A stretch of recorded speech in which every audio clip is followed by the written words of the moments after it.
Hey everybody, super happy to be here. My name's Robert. If we haven't talked before, I'm one of the co-founders of Practice Space. And thanks for coming in today to check out some of our new features. Um, if you haven't used Practice Space or just curious about it, Practice Space is a practice app platform and kind of like a learning management system for music schools to use with their students. A simple way to think about it is kind of like a digital assignment notebook where you can create assignments for your students with multimedia and then reuse those again and again. And one thing that's kind of grown out of that is the need to organize those assignments better. So a big release that we just did has a shared library feature for music schools. And music studios with more than one teacher, so you can kind of share curriculum. So we're going to get into that. But I kind of wanted to lead off here with some of the features that will just help everybody, regardless of whether you have your own studio or whether you have a multi-teacher studio. So one thing that obviously the students, when they get their assignments, they can open up the practice app and they can run a practice on their side. Sometimes students do practice and maybe they're like without Wi-Fi or they can't log the practice in the app, or something happened that with their practice streak was, which is a huge incentive. Over the past year we would basically get like 20 to 30 emails a day asking if we could reset people's streak. And we kind of had an internal tool to do it, that was making it easy, but it obviously got pretty cumbersome to as we grow, to handle that. So I just wanted to show everybody a couple of features around that. So basically, when you open up a student's profile, you can see any lessons you sent them, and you can see some details about their practicing. So, like I can see that this student, this is a demo account that I use for demos like this, but, this student practiced, today, and let's say that it was, actually longer than 2 minutes, right? That they did like all 10 minutes. You can open up the practice tab here and you can edit the duration of how long they practiced, and that way they can get their full acknowledgement for doing that, and their practice points recalculate, and all of that stuff will get fixed on the back end. You can also open up this little menu here and you can add a practice. So for instance, if they did a practice yesterday, but they didn't log it, um, you can go ahead and add that for them. And I'll just say that they did 10 minutes, and they can add a practice there, and that recalculates their streak too. It recalculates their points. So all of that stuff gets handled again on the back end.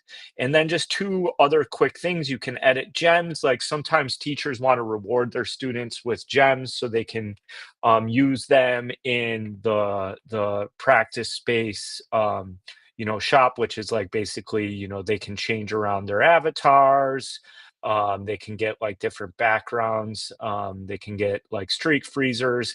And then, I don't have anything added in here, but you can also add your own custom prizes, um, vis-a-vis the custom reward part of your store here. So that's a fun activity. But anyway, my main purpose here is to show you that you can add gems. So I could say they need 100 total, and I can save that, and then that will write to the database for us.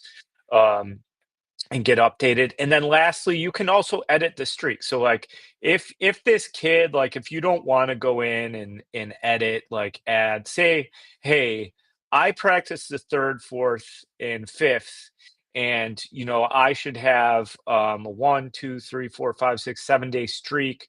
But you don't want to add those practices. You can just jump in here and edit their streak, and that will get saved on the back end. And um, while you won't see those practices, their streak will be recalculated and saved. So that should be really useful for teachers. We surveyed a lot of people about this, and the general kind of feeling was that people didn't want to allow parents to edit these things. So we'll see how this goes. I know that can definitely be opening Pandora's box. So we will see how that goes. And let me just uh, I just want to be able to get any questions. So okay. So that's kind of around editing so in review, you can edit the length of a practice, you can edit you know the number of gems someone should have, you can add a practice, and you can edit their streak. um I just, if there's any questions about that, you can pop them in the chat, so and Chris can send it my way. um so but for now, I'm going to move on to challenges. So a lot of people are using this great feature, um you know and I just want to keep going over it because we did release it in the fall, and we've seen thousands and thousands of challenges created. It's really great to see. There are some users that haven't started using it yet, so I just kind of want to make sure everybody's clear on how it works, and answer any questions about it. Um, and also, just for those of you that have been using it, one kind of feedback item that came up is that you want to be able to edit the streaks. So I saw what are good uses for gems. So no, I'm going to come back to that in a second here. Okay. So for a challenge, you can edit it. So just open up this challenge, or sorry, so you just click edit challenge. Sorry, we kind of nest a lot of things under that menu. So you can change the end date of a challenge. You can change the name of it. You can change like the value of like how many practices. You can keep editing this. You just click next. You can attach a file if you want to the challenge, and then you can like remove people from a challenge, or like if you get a new student and you want to add them to a challenge, you can go in here and just add, they'll just won't be checked, and then you just check the box and update the challenge, and then that will edit the challenge. So Noah asked about like what are good uses for gems on the student side. So yeah, so like basically there are the the main use is that they can change around their avatars. So like that's one thing that students have a lot of fun with. We change these out monthly to kind of keep it new and novel. They can only access this stuff um, the after they've practiced, and I don't have enough gems, so we can actually, luckily, with this new feature, I can go in here and give myself enough to do something here. So I'll just go big time so I don't have to keep doing this. And then so like I can, get a John Cage avatar, and I can put that there, and then I can change that around my backgrounds. And maybe get a little artsy with John Cage there. I can get like a streak freezer. So this is like if I'm gonna miss a day and I have like a practice streak, then I'm not gonna lose my streak. And then this is just I'm gonna do this really quick. I'll add something here. So you can add anything you want. So like if I go to my store and I want to add an item, I will just say it's like I know I have this. So concert ticket to Elmo.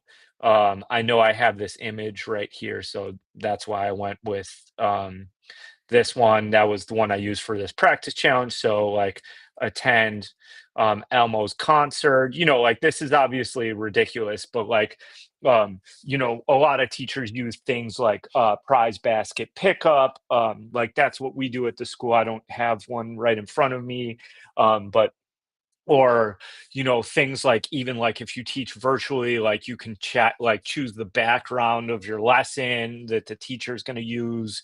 um, from things like, one of my favorite is like, there's an awesome teacher that uses practice space, Kay Lowry, and she did like, they when you redeemed a certain prize through here, it would go towards adopting a turtle at their local zoo, I believe. So, like there's the world's your oyster with this. And basically you just choose how many gems that's going to cost, and then you click save. And then you want to keep that as active. You can turn that on and off, and then the student will see it in here. And when you purchase that, when the student purchases that, you get, since that's not something we handle, right? Like the avatar and stuff, we just change it on the back end. But when a student purchases something like that, you get an email notification, and then you can also you can see it here that like this student needs to redeem this, and then you can see what's been redeemed. So like when I mark this as redeemed, like they got their concert from Elmo. This should probably just isn't, needs to refresh, but then that pops over there. So I hope that answers your question, Noah. And yeah, I would, the main ones again, just to reiterate: avatars, background, power ups, and then the other thing, you can add anything you want to your custom prizes. Um, so just, back to the challenges again, like the biggest thing that's new is editing the challenge. So I know that's going to please a lot of our current users, but if you are like kind of looking in, thinking about using practice space, this feature is super popular with everybody. I just want to go over the way it works end to end really quick. So you can create a challenge. We have three types of challenge. There's a practice challenge, um, and there is uh, um, there's practice challenge, so number of practices or a streak. So like, practice 10 days in a row. Um, and then a video challenge is going to be like number of practice videos. And then a custom challenge is going to be anything that you want to mark as them having completed.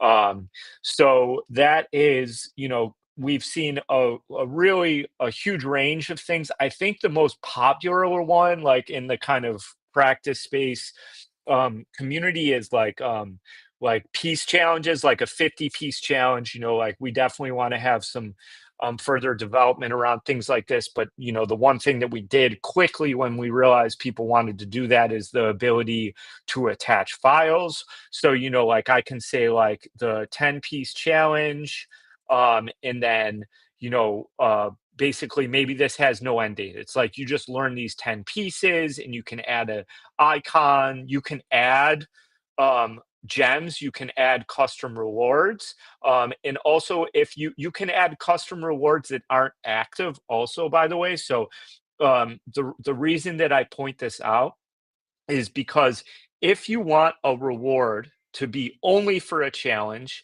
and not to appear here, you can leave it as inactive, and then you can still add it to the challenge. So I don't have something there. Um, so I'll just, I think that's clear though. And then you can add social components, so you can allow students to see each other's progress, and there's some good info icons around this here. You can post student progress to the activity feed here. So like that would just basically say like one student would be able to see that another student like completed it. And then you can allow comments. So like they could be like, great job. So like if you don't want that, then just don't check these boxes.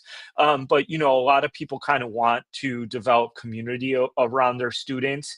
And anytime that there is some sort of interaction, the teacher can always see it. So It's kind of up to you. Our goal is to make this super flexible for everybody. Everybody's studio is different. Everybody wants to run it differently. So you can turn these on and off.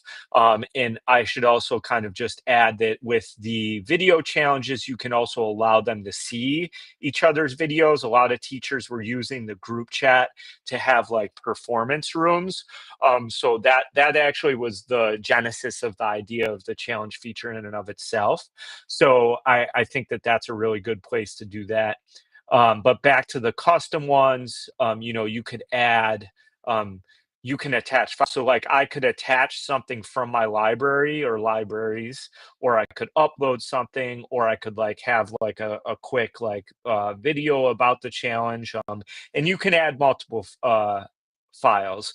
I had a question about, can you edit a completed challenge? If you edit the practice streak on the student side, will it show that the student completed a practice during the challenge? I don't know actually. I'd have to test that. Basically what Rebecca's saying like is if you set a you have a practice challenge with a streak, and like it's like get a 7-day streak, and you have the end date. I just think that these things would kind of like be reflected in the calculations, like the end date. So it might just depend. That's a good test case. I would say that if you want to, it just kind of depends on what you're trying to solve. But if you feel like a student deserves to like have completed the challenge, one thing that you could do is like you could open it up and you can duplicate the challenge. So you could duplicate it to a new challenge. And then you could just go and like only have that kid in the challenge, and then you could edit the streak, and then at that point it should work because the end date wouldn't affect when they did that. But I do want to test that. That's I'm not sure we did something like that when we tested the editing of a streak. So thanks for pointing out that kind of use case. Um, so yeah, I just wanted to reiterate that. I know a lot of people are using that, but it's a really fun feature. And then I kind of wanted to dive in now to the libraries. I do want to kind of just start this out by saying that um, while like while libraries are not technically folders, I do think that there's going to be a lot of use cases where people use them like folders. So what do I mean by that? If you have your own studio and you don't have teachers working at your school, where you want to have like a kind of unified curriculum, or you want to help people have assignments to use with their students, you can open up the studio settings here, studio settings, and you can turn this on, um, and in that case you would basically you'd have a shared library with yourself. um, I don't I I wouldn't do it, to be honest, because I think that you would just be fine to just use the tag feature. Um, but I know that some people are very used to folders, so I do think that it's a reasonable way to use the feature. The reason that I wouldn't do it is because it does add kind of like uh, a little bit of it adds like a click basically to your flow. Um, so what I mean is like if you have a student, like this is, teachers, this is the most popular flow, is that you open a student's profile and you click copy last lesson. So that creates a carbon copy of whatever they did with you last week, and then you can edit it from like, you know, based on their progression, hopefully not regression, hopefully progression. And you can add new assignments when you click from library. if you have shared libraries turned on, you have to select the library that you want to go into here. When you search, it searches everything. It searches the text everywhere in all the libraries. It text it, but you can't filter by tags until you're in the library because the tags are going to be native to the library. Does that make sense? Because I know that there's probably some people watching that are um, like have their own studio that are curious about this feature, but are not sure like why they would use it. And that's the case. The reason that I would say you don't need it is because if you want to organize all of your assignments, you can just use tags. And I think tags are better than folders because an assignment could only live in one folder, but an assignment can have multiple tags, right? So like you could look up things like that have like I want a beginner's assignment by this composer, and then it would show those two things. But you couldn't have an assignment that is in two places at once, right? Unless you copied it, and then you really have two of that assignment. So I hope that's clear. But I'm going to jump into like how the feature actually works now for a multi-teacher studio. So um, when you open up the library, you're going to be able to add new ones. So and then when so like maybe I've got my guitar, piano, so maybe I'll make like a violin, a library, and this is for our violin teachers. Um, and then you can add a library icon if you'd like, and then you can choose like teachers that you would like to add to the library.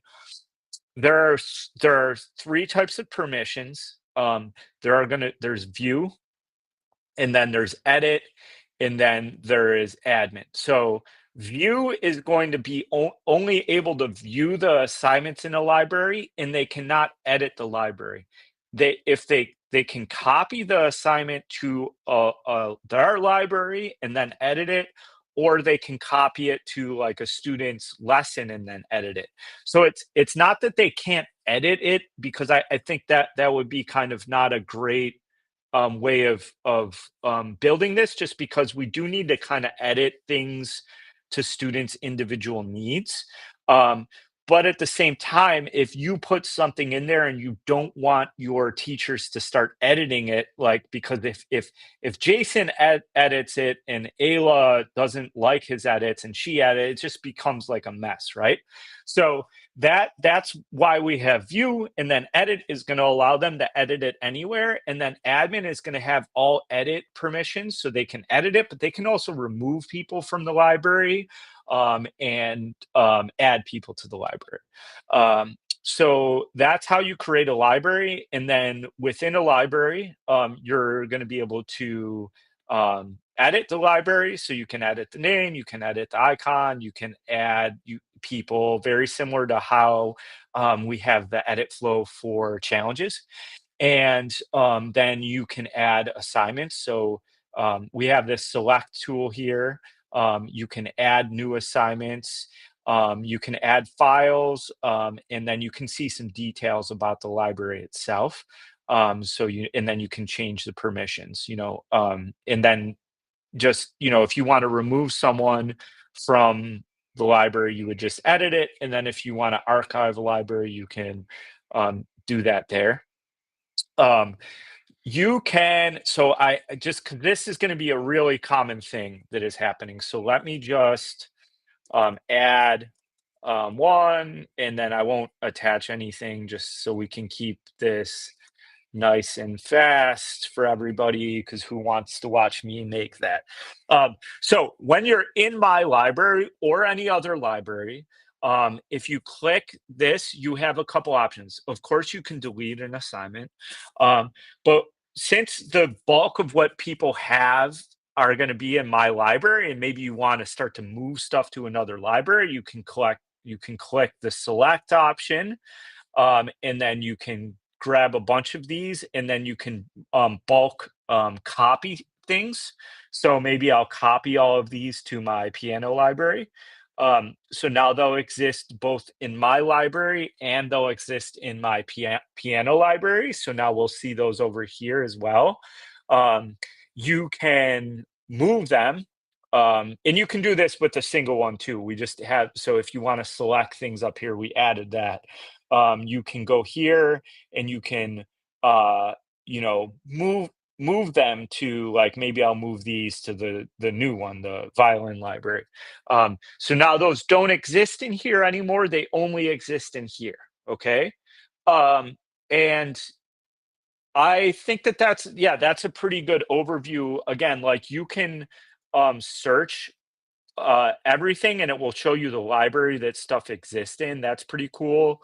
Um, there's no way to, like, just see, like, a list of all the assignments right now, just because, like, the it just gets a little bit complicated. We might add that, but for now, I think your best bet is, like, hopefully you kind of know what you're looking for.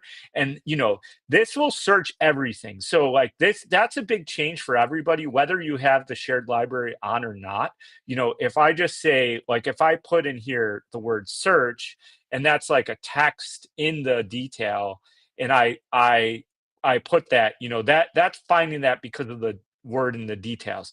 It just, one thing I should clarify is that we're not collecting metadata on, like, uh the file titles right now, so it won't search the title of files, also because we've seen that a lot of the titles of the files actually are not, like, very descriptive. It's like movie one.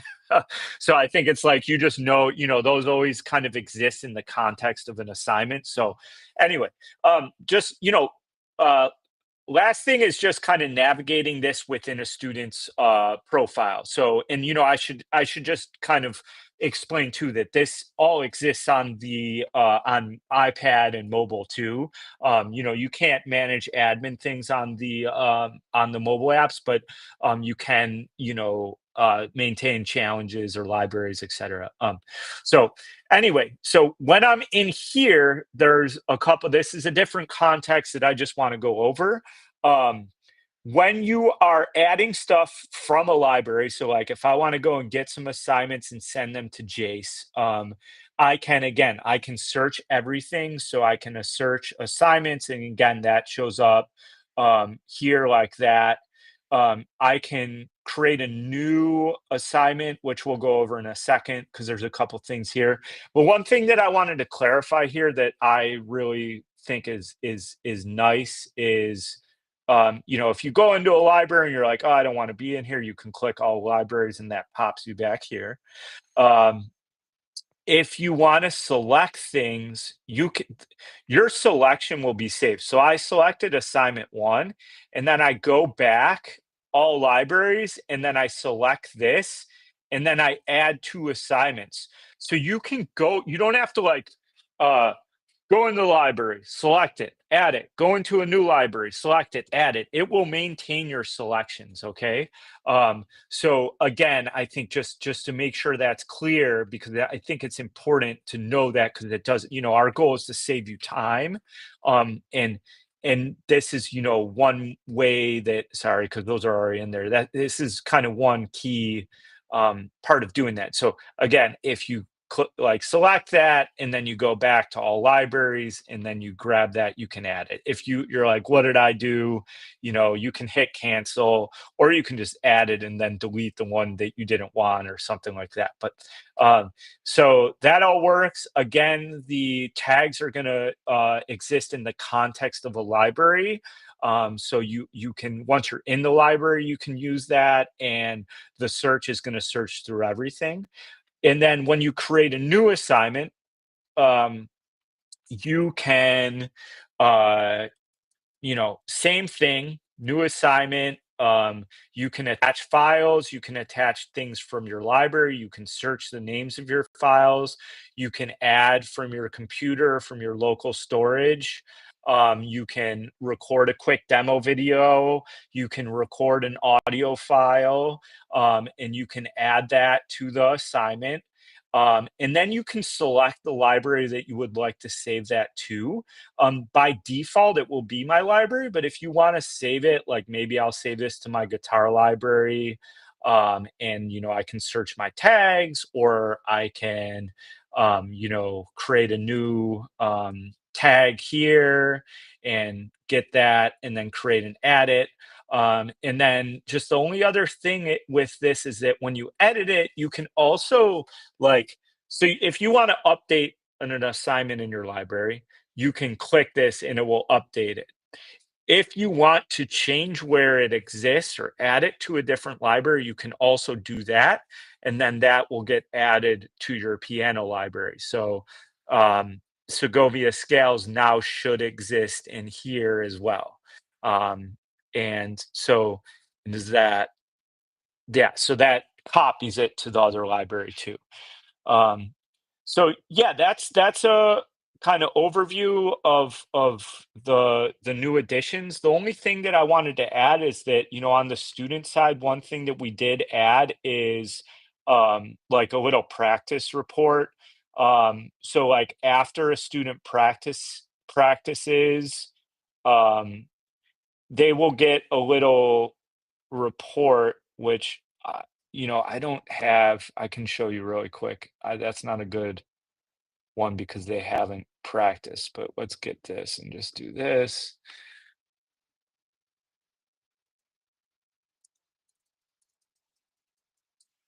And then they should have, yeah. So like the students will get a little practice report. One thing is that we want to just make sure that the feed is kind of alive, and it's like we want kids to, it needs to be an active thing. So they'll get a little practice report of like how much they practice, how much their goal is. Hopefully your students will be completing more than zero assignments like this one. And they get a little bit of a recap there. So that's something that we want to keep adding to too, to make it fun for your students. And I think generally kids, like, they really love these little acknowledgments and kind of documentation and ownership that they get over completing these things.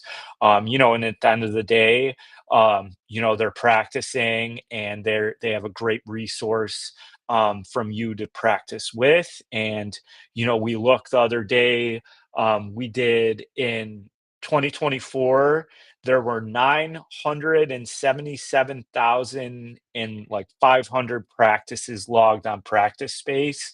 And I'm hoping that we can get to 2 million in 2025. So thank you for being such an awesome part of the Practice Space community to the teachers using it. And if you're not using it, please, shoot us a message on Facebook, shoot us an email. You can book a demo via the website, or just start a free 30-day trial and start testing it out with your students. And we'd love to hear from everybody about the new features, and any issues you're having with them, or any recommendations, or any praise as well. So um, yeah, just I've got a got two good questions so far.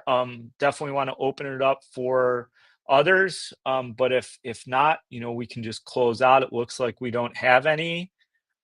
So going once, going twice. Um, yeah, we'll close out. If you can just comment on the video after we close it if you have any other questions, and we'll get back. But yeah, happy New Year, and hope you all have an amazing 2025.